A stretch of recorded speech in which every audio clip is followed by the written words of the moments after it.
Salut à tous, on se retrouve sur une nouvelle vidéo et là on va parler du butter. Donc il y a peu de temps on a parlé du laisseur, donc je vais faire dans ces vidéos un peu le parallèle parce que justement on confond souvent le laisseur et le butter et inversement. Donc on fera toujours un petit parallèle avec les deux. Ce qui va aussi vous permettre, quand vous irez en bourse ou quoi, à force vous ferez peut-être plus attention et peut-être sans regarder un petit peu les étiquettes ou ce qui est marqué sur les box, vous pourrez peut-être déterminer un peu les gènes.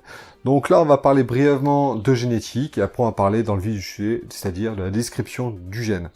Donc le butter, comme le laisseur, c'est un gène qui est codominant, c'est-à-dire qu'il y a une simple forme et une super forme, et comme le laisseur, le butter, le super butter est un leucistique aux yeux bleus.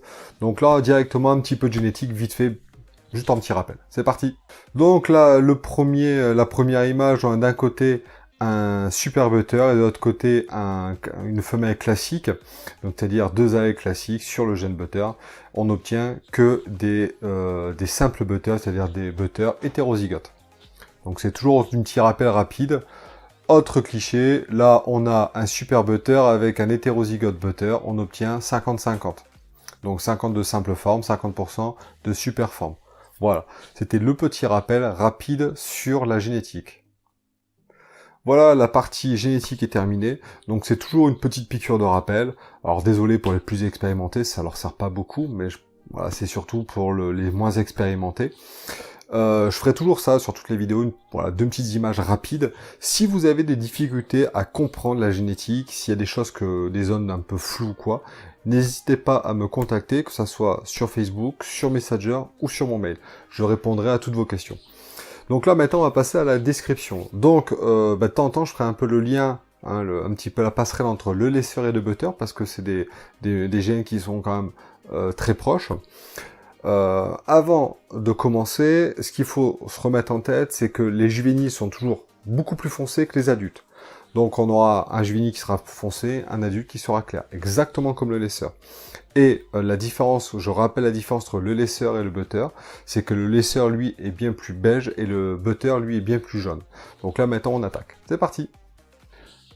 Donc première image, on va parler de la tête. Donc chez les juvéniles on aura une couleur qui sera bien plus noire, et chez l'adulte bien plus foncé, et là on parlera plus de marron. On peut avoir une petite zone de blush sur le dessus de la tête, et qui est bien plus, qui est souvent plus fréquente chez les adultes, et donc moins chez les juvéniles. Le masque lui va être un beige, mais va se rapprocher bien plus du jaune, donc on parlera un peu plus de jaune beige. Et les yeux, exactement comme les laisseurs, vert.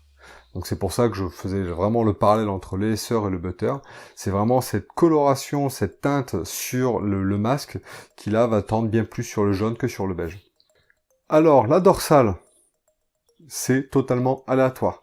Il y a, ça peut être du stripe, ça peut être des petits spots comme du motelé, ça peut être des taches un peu plus grosses avec une couleur de fond à l'intérieur. Ça peut rejoindre les flancs, ça peut être totalement à part. Voilà, c'est totalement aléatoire, totalement anarchique. La couleur, c'est pareil, comme le masque, sera un jaune beige jaune. Voilà, toujours une couleur un peu beige, mais qui va tendre sur le jaune. Alors sur cette nouvelle photo, on va parler du motif de flanc. Donc c'est des motifs totalement aléatoires, donc ça peut être des motifs qui vont rejoindre ventral, dorsal, ça peut être des spots, voilà. Il n'y a aucune, c'est totalement aléatoire, totalement anarchique. La couleur, toujours pareil, c'est vraiment sur du contraste. La couleur de base va être beige jaune, mais là, plus foncé que la dorsale. Donc c'est une couleur les couleurs qui vont être bien plus ternes, bien plus foncées, bien plus prononcées. Le contour, toujours pareil, un liseré foncé, donc ça peut aller jusqu'au noir, donc souvent c'est du marron jusqu'au noir, suivant la couleur de fond générale du rhésus.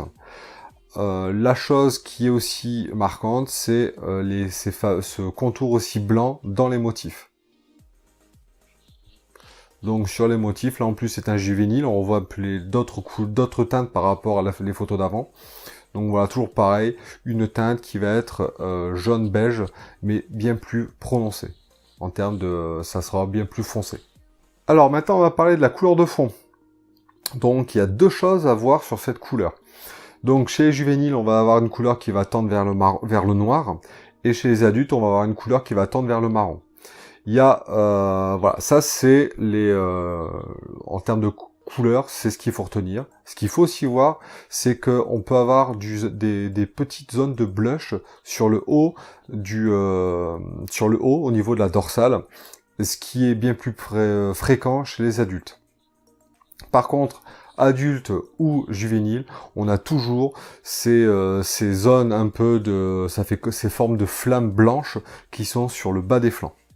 Ouais, là, j'ai pas de photo sur la ventrale, par contre, on a une ventrale qui est blanche et qui est unie. Alors maintenant, on va passer à la super forme, c'est-à-dire le super butter ou le stick aux yeux bleus. Donc, ben là, c'est un petit peu comme sur le laisseur, le super laisseur, on a un serpent qui est tout blanc avec les yeux bleus. Voilà, là, il n'y a pas de aller plus loin, il n'y a pas de motif, voilà, c'est vraiment de la tête à la queue, il est tout blanc, ventrale blanche, il n'y a aucun motif, aucune coloration, la seule chose où il y a des couleurs, c'est l'œil qui est bleu. Voilà, la description est terminée. Donc, voilà, il n'y a pas trop de photos non plus, notamment sur le cystique. Et exactement, j'ai eu la même problématique qu'avec le laisseur. En fait, c'est que le butter est tellement reproduit, notamment pour avoir du stick aux yeux bleus. En fait, on a énormément de combinaisons. Par contre, on a très peu, enfin, j'ai eu très peu de photos avec des simples butters ou des super butters. On a souvent des combinaisons, par exemple des lustiques aux yeux bleus qui auront le gène laisseur et le gène butter. Maintenant, il y a 2-3 petites choses aussi à revoir.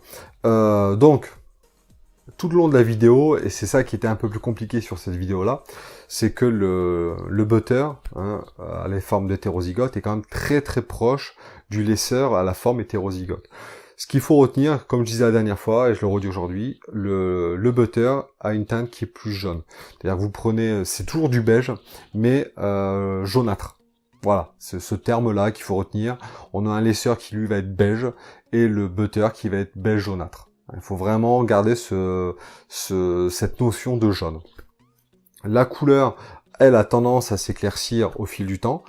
Donc les couleurs de fond seront toujours du côté, vont se rapprocher du noir chez les juvéniles, et cette même couleur va tendre vers le marron à état d'adulte.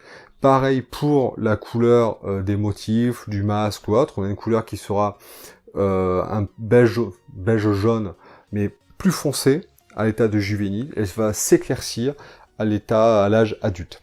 C'est vraiment ça qu'il faut retenir. Sinon le cystique, ben voilà, donc là c'est un petit peu ce que je disais la dernière fois sur le laisseur. Il y a énormément de manières d'obtenir du stick aux yeux bleus. Donc là, le super butter est une autre possibilité, mais il y en a d'autres encore. Et je vous dis, quand j'aurai fini tous les gènes qui permettent d'obtenir du leucistique aux yeux bleus, je ferai une vidéo spéciale là-dessus pour vous montrer vraiment toutes les combinaisons possibles et ce qui est possible de faire avec ça. Voilà, j'espère que ça vous a plu. Désolé encore parce que là j'ai pas pu avoir trop de photos encore une fois, et vous savez la problématique. Voilà, la prochaine fois on va parler maintenant d'autres choses. Il y a le Pinstripe qui se prépare, le Fire qui se prépare, il y a plein d'autres gènes qui se préparent. Voilà, merci à tous ceux qui me soutiennent, à tous ceux qui m'aident, vous tous qui me regardez, et je vous dis ciao ciao.